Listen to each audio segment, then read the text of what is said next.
Hello everyone, Steve Blair with TeaTime Productions here with another exciting installment of the TeaTime Productions vlog for you. Earlier I was trying to film my cribs special. I was going to show you around my house in a unique and fun way, but I found out as I started to film it, there's actually a little bit more to filming an interesting cribs special than meets the eye. You could just take the camera in your hand and walk around and, explain stuff as you point the camera at it, but that's boring. And that's kind of what it was turning into, and I didn't want that. I want to make it unique and entertaining and funny. And I do have some ideas, but I found out as I was starting to film it, I didn't have it planned out well enough because it was all over the place, it wasn't very organized, and I didn't want to fight with the editing and trying to make it appear organized when I knew in the end it would end up like, for those of you who follow my Facebook page, that post I made just last night at the time of filming this, in which I was filming another video and just gave up halfway through because I knew it wasn't going to turn out well. So there's that. I'm going to take some time to plan that better. In other news, I don't feel like making another update video. I've been making so many update videos lately that I'm just going to tell you guys in this vlog that there's another episode of For an Idiot by an Idiot coming. Some of you know that already. I've told a couple people, but those are people I know personally, so those of you who don't know me personally or watching this, that's exciting. It's been, geez, I think it's been over a year for sure. When did I film that last? I think it was last April. So yeah, it was just over a year. It was a year and 2 months ago that I filmed the last episode of For an Idiot by an Idiot. The first episode, actually. So that's going to be interesting. I'm actually going to be testing something that I want to do for that later. Something different that I'm going to be doing for that. In fact, let's find out exactly when the first episode was up. Alright. Got almost 7,000 total views, by the way. That's pretty cool. 63 subscribers now, moving up in the world. Here it is, For an Idiot by an Idiot. Filming tips. It was, April 1st, 2014. And looks like the only comment I got on it was from Jeremy. Oh, he's an awesome guy. Alright, so it was April 1st of last year that I filmed the first episode of that series, and I'm finally getting around to filming a second episode sometime in the next week, hopefully. And by the way, that reminds me, I have a MEGAMINX in the mail now. It's awesome, isn't it? It's exciting. I really am actually genuinely excited for that. I've done unboxing videos for other cubes, this one being my most popular unboxing, all of a sudden forgot the name, Cyclone Boys 4x4. It has nearly 100 views now, so that's cool. I'm going to be getting 100 views on a video again. Yay, it's been fucking forever. And the video I do get over 100 views on is an unboxing video for a cube, really. Not something I actually put work into. Of course not. I mean, not one of my main projects. It's this. I mean, whatever, it's fine. I mean, this is an awesome cube. It's actually still my main 4x4, even though in the Xing Shao unboxing that I did, I really liked this at the time. It turns out that as I used it more, the center layers locked up quite a bit. Like, even just the slightest bit of variation is, and it locks up and snaps a lot on the inside. It's not a very good, it's honestly not very good. I don't really use this cube very often. Yeah, you can see it's already starting to lock up a lot, so I hardly use this one anymore. I used it for a short time, thought it was great, but then it started doing that, and now this is my main 4x4 again. I might do another 4x4 solve soon. Hopefully I can get a faster time. As for the 5x5, that was the video that I was trying to edit together. For those of you who follow the Facebook house, I solved this on camera. It took me 15 minutes because I had how do I word this? It took me 15 minutes because I got a really bad time on it, and the reason for that is there was an edge parity that for some reason I just couldn't figure out. And it's not like I got to the point where all the edges were solved and then I just couldn't figure out how to fix that, because I know the algorithm to fix an edge parity, but it was the point when, how do I describe this for those of you who know how all these work? You know how when you're working on the last 3 edges, and you'll solve 2 of the 3, but there'll still be 1 that's messed up, and no matter how you switch it around, you always got 2 figured out and then 1 left that's messed up, and how are you gonna, you have no garbage to switch it with, so how's that even gonna work, right? And it took me like 5 minutes to finally figure out the right combination of moves to get it so that all 3 of them were figured out, but obviously there were a couple that were switched around because it was edge parity, and I believe it was actually 3 of them that were switched the opposite way, so it was the worst case scenario. It took me a long time to figure out the right combination of moves to make it so that all of them were solved, and then when it was done, 3 of the 4 yellow edges, those are the ones I end on, they were all switched around here. Let me go ahead and demonstrate.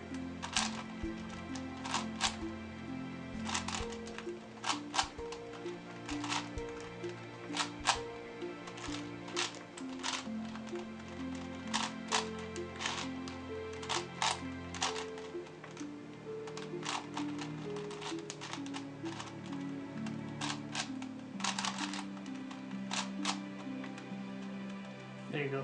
You see that yellow and orange? How that's backwards? There we go. Yeah. 3 of the 4 of the yellow edges were like that, and I had to fix all of those, which added like another minute and a half to my time on top of the 5 minutes that I spent trying to figure out how to get it to even that point. So, you know, for those of you who do these solves on the bigger cubes like this, you know how it is. It's ridiculous.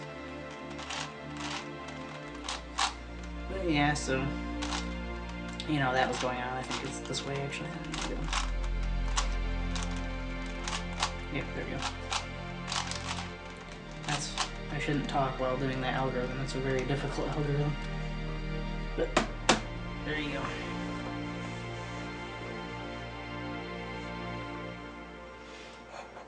This isn't tea, this is coffee.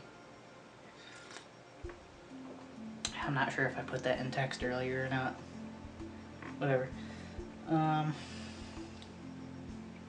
So yeah, expect a crib special to come out soon, as well as a new For an Idiot by an Idiot. That's going to be an awesome one, and again, I have to test something. A new idea I have for something that'll make it more interesting to watch. And it's not like a concept or anything, it's not like a new way I'm going to be doing something, as much as it is, well, it is a new way of doing something, but it's more in the way that it's physically done than the way I present it, if you understand what I'm trying to say there. In terms of my hardware, it's going to be something new. So fingers crossed that works, because I know if I have to do it the old way, the way that I would do it back when, it wouldn't get any views. People would just exit out after like 10 seconds like they do in most of my videos. I'm sure nobody's watching at this point. I'm sure that everybody who's watched it, even my biggest fans, have exited out by now. So, you know, I can say pretty much anything I want right now and nobody would ever know. You know, to quote Drowning in Footwear, I'm in favor of slut-shaming. Hitler was right about some things, and the mysterious ne'er-do-well is underrated.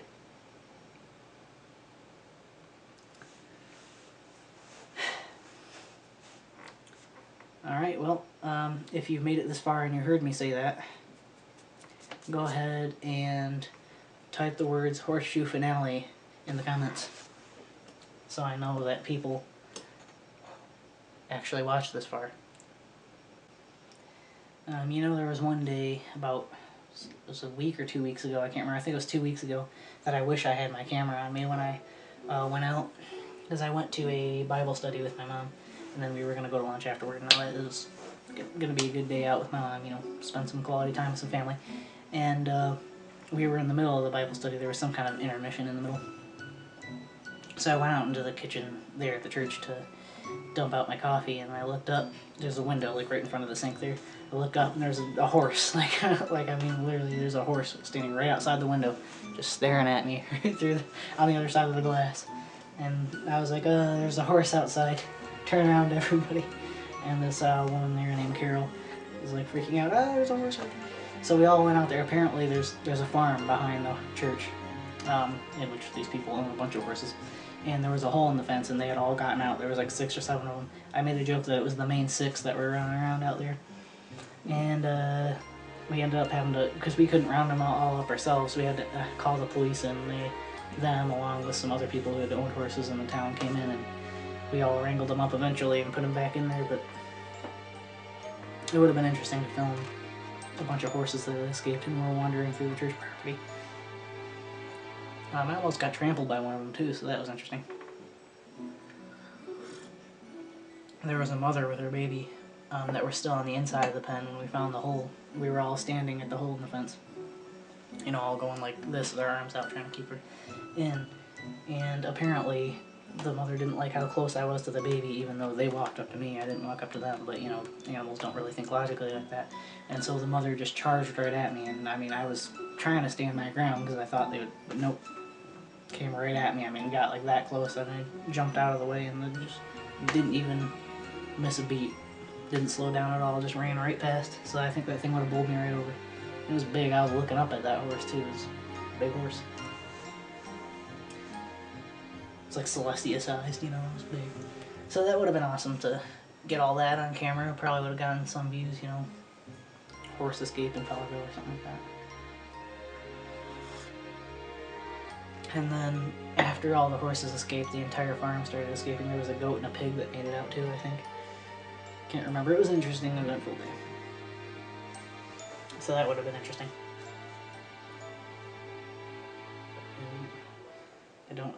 The reason I don't bring my camera everywhere is because I don't want it to sit in a hot car, you know, especially since it's, you know, coming on summer now. It's technically not summer, but might as well be. It's fucking hot. I don't want to leave that thing sitting in the hot car, and I know 99% of the time there's not going to be anything interesting to film. I'll just bring my camera with me. Nothing interesting will ever happen. I'll never bring it out, and then the one day I decide nothing's going to happen, I'm just going to leave my camera at home. That's the day something would happen. So I just don't even bother at all. But I guess that's how people get those millions of hits, viral videos, is by taking their camera with them everywhere, but still, it just doesn't seem worth it to go through all that trouble to me. But oh my god, MEGAMINX is coming in the mail. It's gonna be cool. A 9-sided twisty puzzle. Not 6-sided like a cube. It's gonna be 9-sided. It's gonna be interesting. 3 extra colors. I think on the Shangshao, the 3 extra colors are pink, gray, and what is the other one? I want to say it's brown, but I think I'm wrong. I know there's pink and gray, though. I know those are 2 extra colors, besides the blue, green, orange, red, white, and yellow of a normal cube. The 5x5 is very interesting, too. Just getting bigger and bigger cubes, I found, wasn't giving me enough of a challenge, so I figured if more pieces isn't the answer to my lack of a challenge for a cube, well, why not more sides to figure out? So, yeah. If all else fails, add more sides. I mean, think about it. Pretty much once you figure out a 5x5, it's generally the same thing. You get a 6x6, a 7x7. Sure, there's little variations, but it's going to be mostly the same thing in every cube. It's going to be the same process for figuring it out, so there's really not going to be too much new to look at on a 6x6, a 7x7, or whatever versus a 5x5. So that's why I'm kind of turning away from just getting bigger and bigger cubes and going for more size, different shaped cubes. Even though I've heard they're really easy to solve, I'm going to get a PyraMinX sometime, and I'll probably also get a what are those things called? A skewb. I've heard those are really easy to solve too, but they're different. You know, they work different. There's different methods to solving those than just your normal cube. So I'll get that. You know, I'm gonna be getting the different shaped puzzles. I might get those ones that are. I cannot remember the names of those things. So, what are those special kind of cubes that are actually different sized on one side than on another? You know, it's like a, say like a 4x4x5 kind of thing, for example. That's not like an actual like example of one, that's just an example of the kind of thing I'm talking about, like a 2x2x3. Get those kind of cube things, or maybe like a barrel, you know, or really oddly shaped ones. That's what I'm thinking about getting. Those ones where when you mix it up it can actually be deformed and pieces will be sticking out. It'll look kind of, you know, like crazy like that, rather than just like, you know, it'll actually change its shape when you mix it up. That'd be interesting. to get one of those kind of puzzles.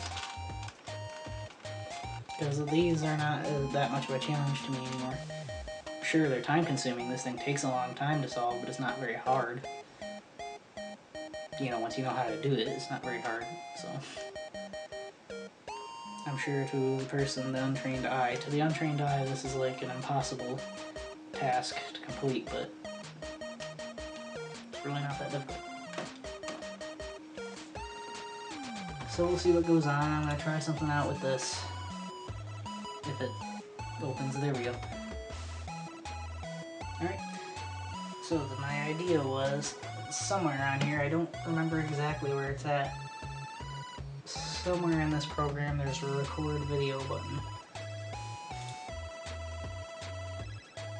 Here it is, capture video. And I'm going to see exactly how that works, if there's a separate piece of equipment you need in order to do that, or if I could just click that and then I could be filming my screen, and hopefully I can film the screen in Vegas Pro, because that's what I'm planning on doing. I'm planning on using Vegas Pro to film Vegas Pro. So, for those of you that are watching this far, you'll actually learn what the For an Idiot by an Idiot is going to be about. It's going to be simple editing tricks.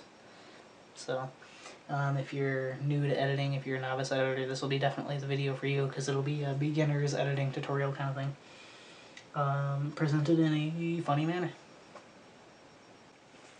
Anyway, I can't think of much else to say right now, so if I come up with something else, I'll turn the camera back on, in which case you wouldn't even see this part anyway. But in case I don't, this has been Steve Blair with TeaTime Productions, and I'll see you next time. This tea fire though, can I have another cup? This tea fire.